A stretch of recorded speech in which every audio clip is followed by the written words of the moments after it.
glad you could join me again today. And today we're going to continue our exploration of dyeing with analogous colors. So last week we started this new series, the analogous colors, and we also started working with a different type of fold. We're working with the flag fold or the right triangle fold. So we're going to continue that today. Last week we did three colors, yellow, yellow, orange, and orange. And you didn't get to see those, so that's going to be the first thing that I do this morning. And then we're going to move on to dyeing three new pieces of fabric, and we're going to be using orange, and red. So let me go ahead and switch over to the overhead camera, and I'll show you the pieces that we dyed last week. So I really like the way they came out. So go ahead and pop in the chat, let me know you're here, and let me know where you're from if this is your first time joining us. If it is, thank you, and if it's not, I appreciate you coming back again. So let's go to that overhead camera.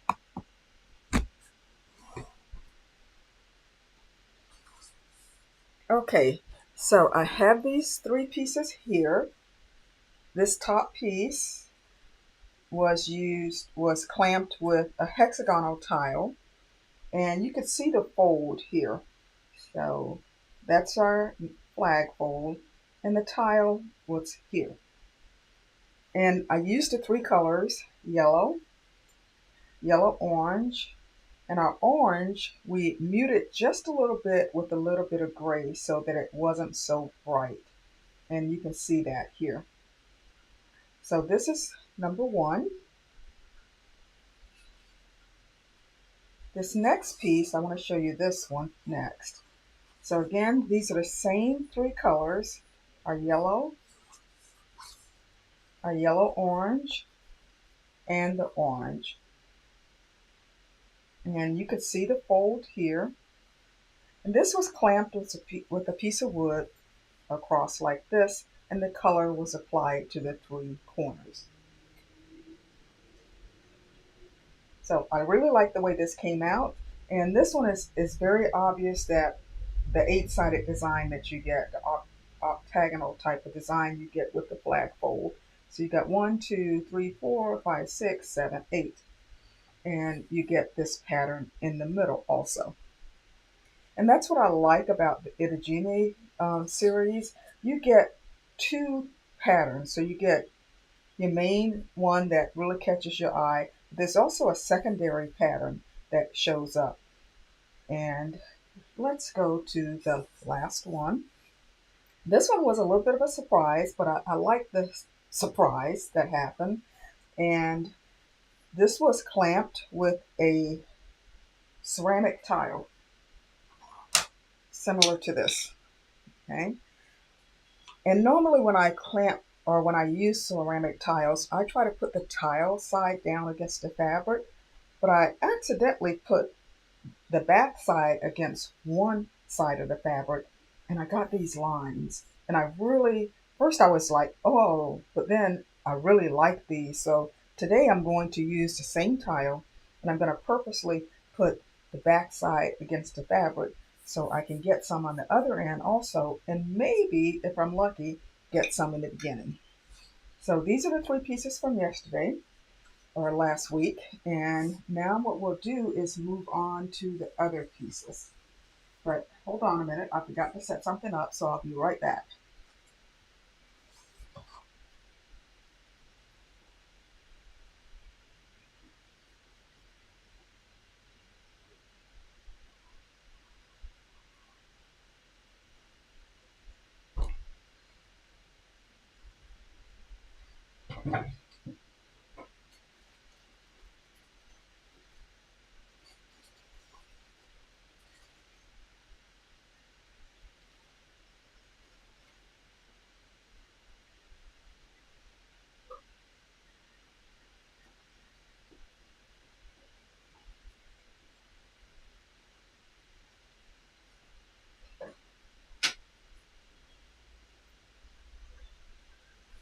Okay, I'm back. I can't believe after all this time I'm still forgetting to set things up.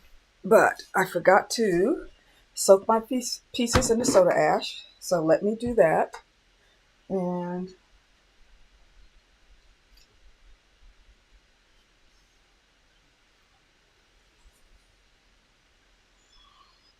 I'm going to go ahead and get these two that I've already folded soaked in the soda ash, so they'll be ready when it's time to dye them.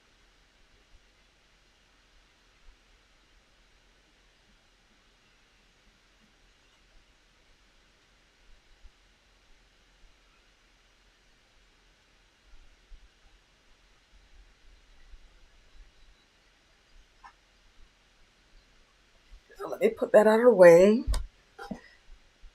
And what I need to do now is to show you how to fold the fabric for the flag fold.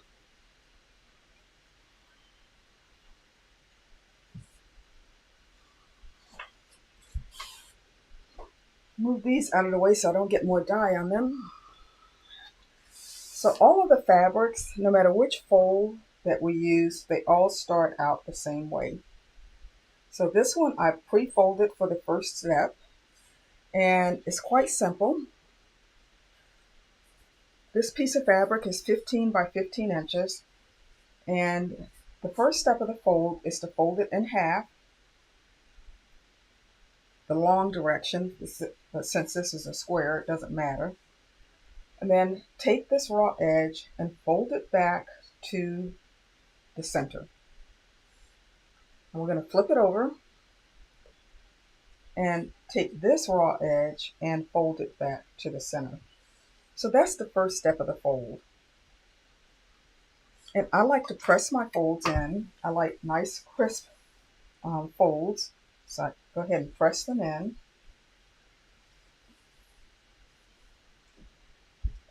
Now for the flag fold, the next step is we want to take this bottom right corner and bring it up to the center. So take that corner, bring it up. And sometimes when you fold your fabric, all of your raw edges won't be even. I don't worry about that. So now I'm going to press that fold in. And now we're going to turn it over. And our tail here is going to be accordion folded back and forth. So I'm going to fold it back. And you want to align it with both your straight edges. Press it in. Now we're going to do the same thing from the other direction, only this will be an angled fold.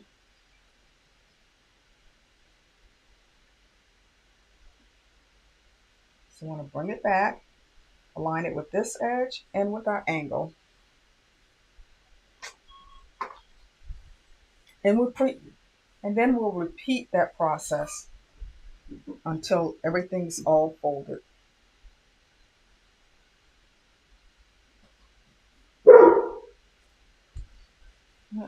My neighbor dog hears me here in the garage.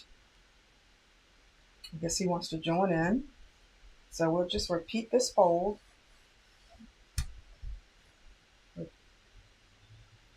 Aligning with the straight edges each time. And every other one will be an angled fold. So that's how we do our flag fold. So I'm going to set this iron aside.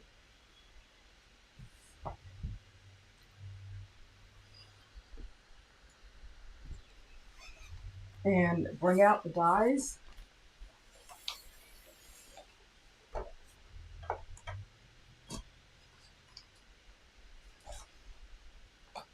So today, as I said, we're working with orange, yellow, red, orange, and red.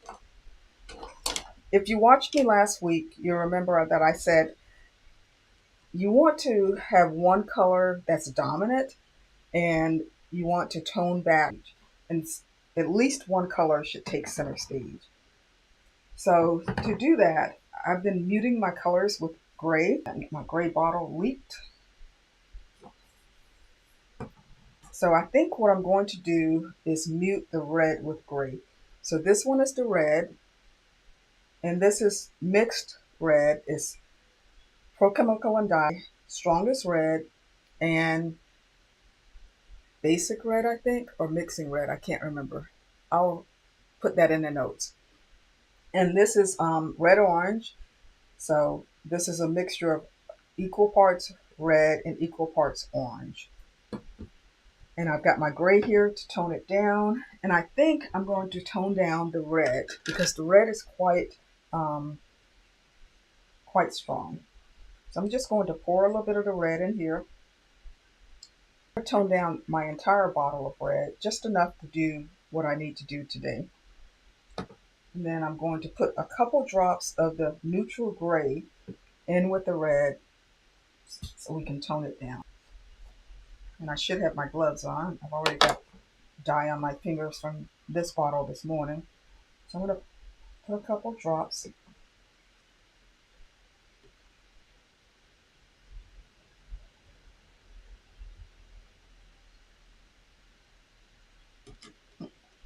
Okay, that's about 6 drops of the gray. I've got dye on my hands again. And before I go any further, I'm going to put these gloves on. So I won't be using the straight red. I'll be the orange, the red orange, and the red that's been muted a bit. So get these gloves on, and then I'm going to go ahead and pull the fabric out of the soda ash and start dyeing.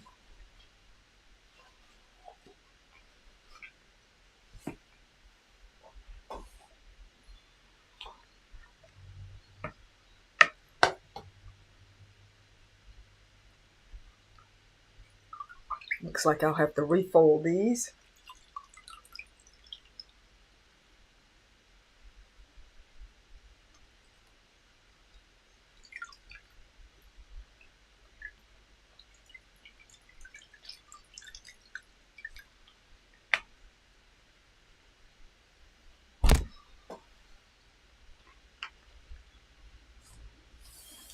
Okay, let me refold these.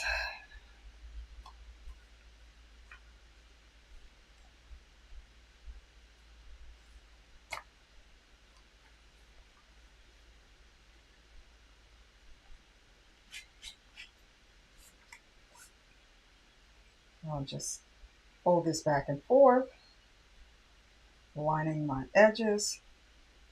Every other one will be an angled fold.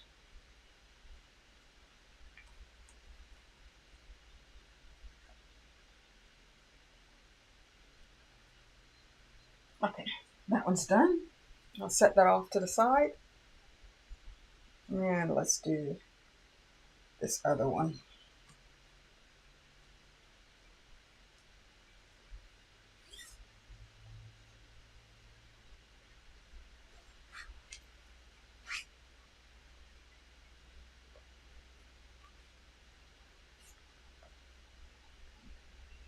Back and forth. Every other one an angle fold.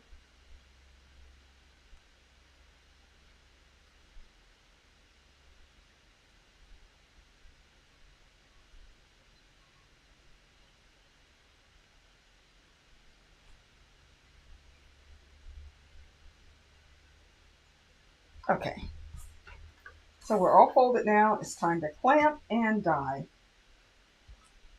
Oh, this is an odd piece of that resist piece here. So I'm going to try this. I didn't like it the last time I tried it, but maybe I like it better on this fold. Trying to divide the fabric up into 3 sections so that I can apply the different color dye to each section.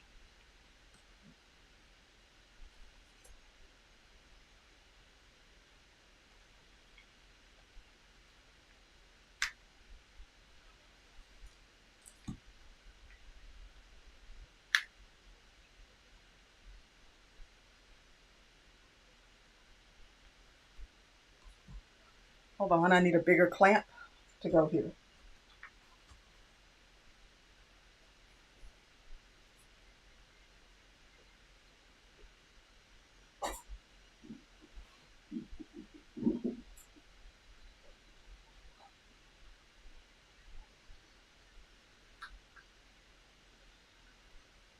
Okay, I'm back. I seem to be off my game this morning. I have to keep going back and get stuff. So that's one. I'm going to clamp them all first because once I start dyeing, I'll get dye on my gloves and then transfer that to the fabric. So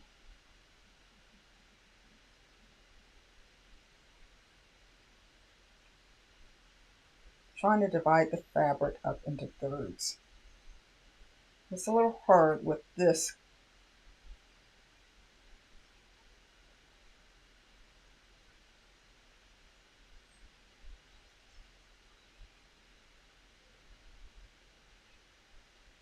Okay, I'll just apply, work at it the best I can.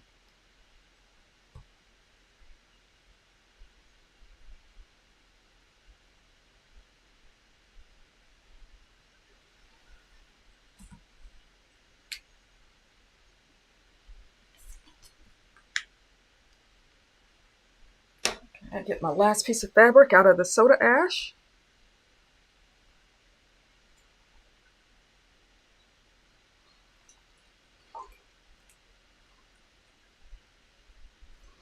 I was hoping I didn't have to refold it, but looks like I will. So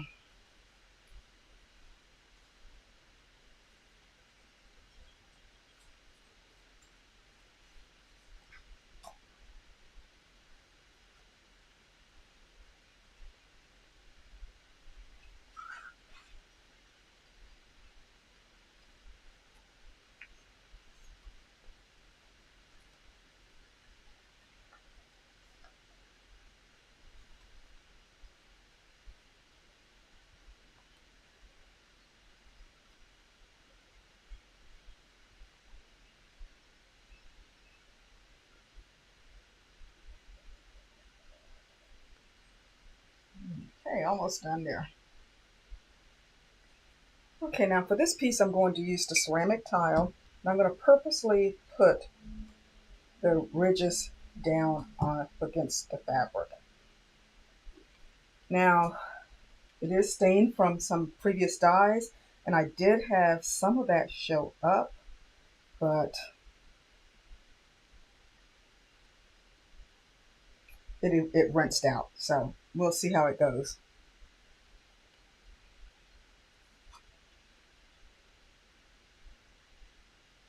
So now I've got 3 separate areas that I can apply the dye to.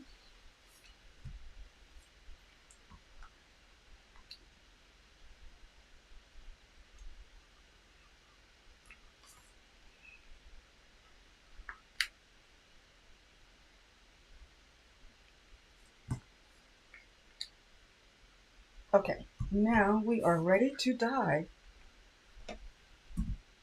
I'll start with this piece. And I always like to start with my lightest color or the weakest color. I'm going to start with orange in this case, although sometimes orange and red are about equal strength. So, but I'll start with orange. And just going to apply the dye.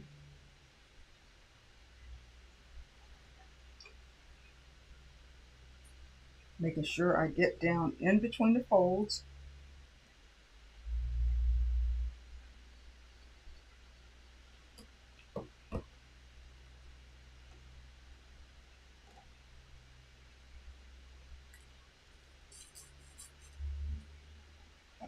And you can see how the dye doesn't stay put, but that's just the way it is, and it blends. Probably stay put better if I didn't move this thing around. So now I want to try my red orange. And I'm going to do the red last. Actually, with the red orange, I could probably do it out of this bottle since this is a squeeze bottle.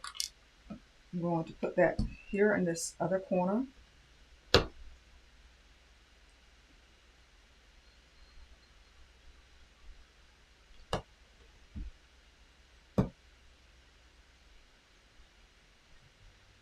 Okay. And then I'll put the red down at this final corner.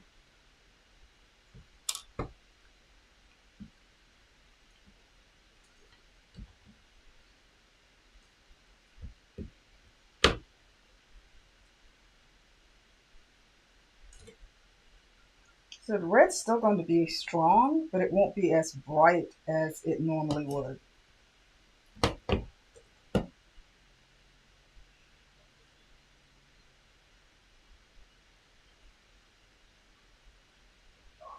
Okay.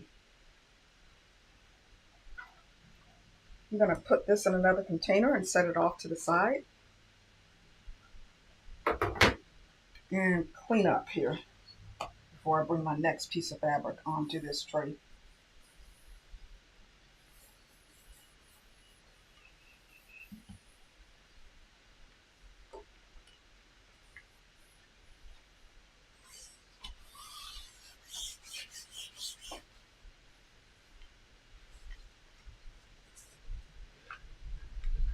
Okay, let's do this one next. So let's see. I think I want to reclamp this.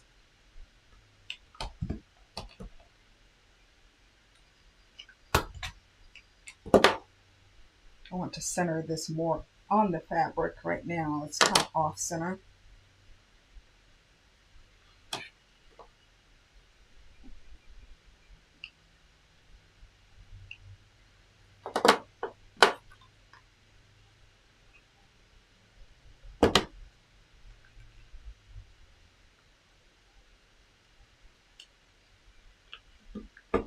Okay, so orange first.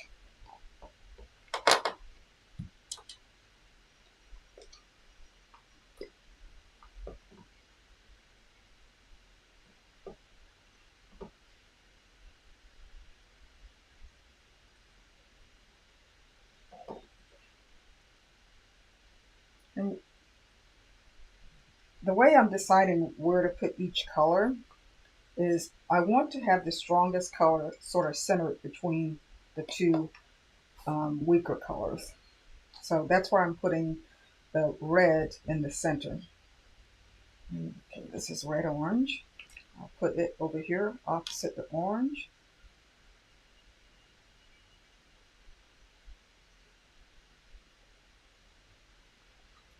And I'm going to put the red in the center.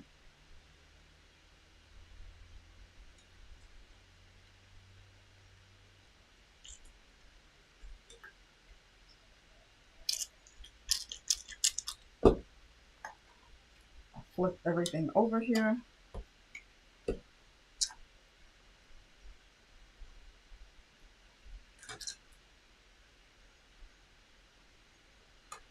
Put some red orange over here.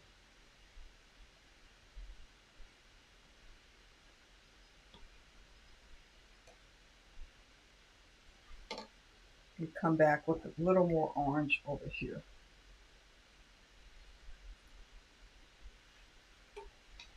Okay. I'll put this off to the side.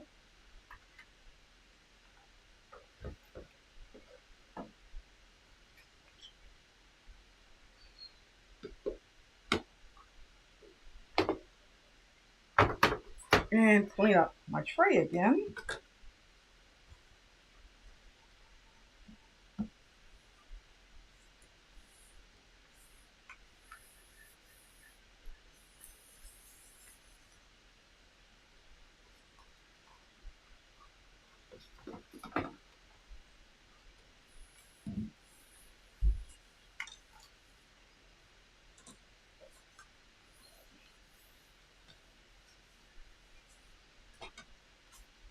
And let's do the last piece.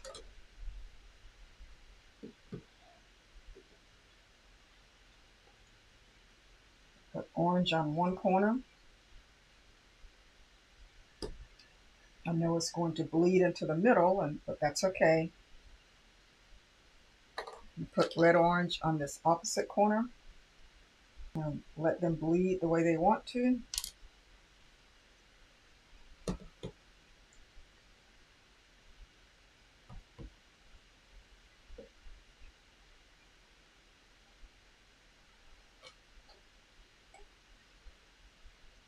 Make sure I get inside in the middle.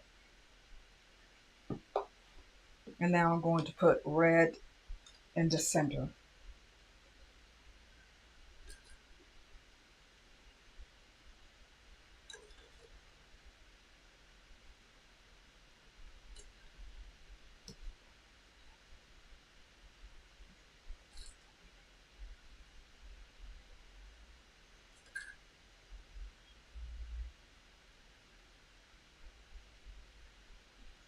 Oh, it looks like I mixed up just enough red. Okay, so this is ready to be set aside.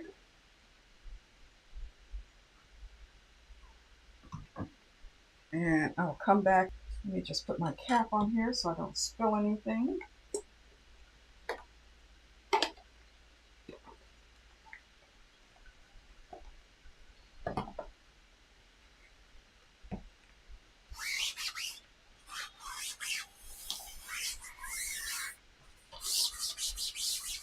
This plastic really does help protect my table. And this is a heavy duty shower curtain that I cut in half. Okay.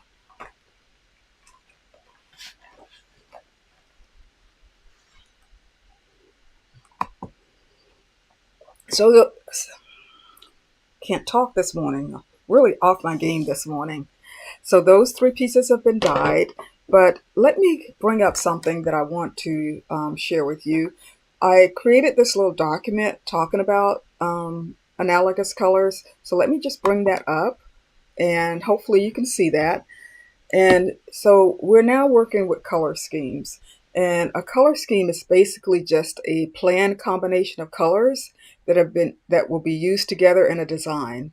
So this is like your color recipe. It kind of helps guide your choices so that your piece feels intentional and cohesive.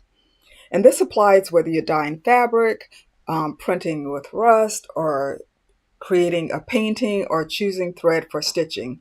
Working with a color scheme helps create a more cohesive look, and it helps build your confidence with colors. So, so some of the examples of color schemes. I need a lesson in speaking today. So some of the examples of different types of color schemes are monochromatic, and that's where you use one color and you vary the value and the intensity of the color. So you change the lightness or darkness, and it's a very calming and unifying color scheme, and it's actually one of my favorites. One example is light blue, medium blue, and navy. The next example of a color scheme is analogous, and these are colors right next to each other on the color wheel, and I'll show you that in just a minute. And they are very harmonious, and you find these colors a lot in nature, especially with some of the flowers. An example of that is yellow, yellow, green, and green, or like what we did last week, the yellow, yellow, orange, and orange. Another example of a color scheme is complementary, and this one is very, very high energy. A lot of people who really love color, they love this color scheme. And it uses two colors that are directly opposite each other on the color wheel. Example, red and green, your typical Christmas color palette. But some other colors are blue and orange or yellow and purple. So, but they're very high energy, and it really works best if you tone down one or two of those colors and let one of the colors take center stage. Another example is split complementary, and this is very close to the complementary color, but instead of using the color directly across, you will use the color on either side of the one. So example, blue and orange, if your primary color is going to be blue, instead of using orange, you will use yellow orange and red orange in the split complementary scheme. And this is another high contrast one, but not as high contrast as the complementary color scheme.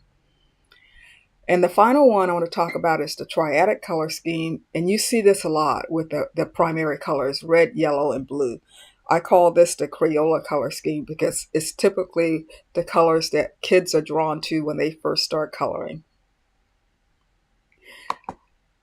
So those are some other examples. And you can use more than three colors. You can extend the analogous color scheme up to 5 colors, but they need to be colors next to each other.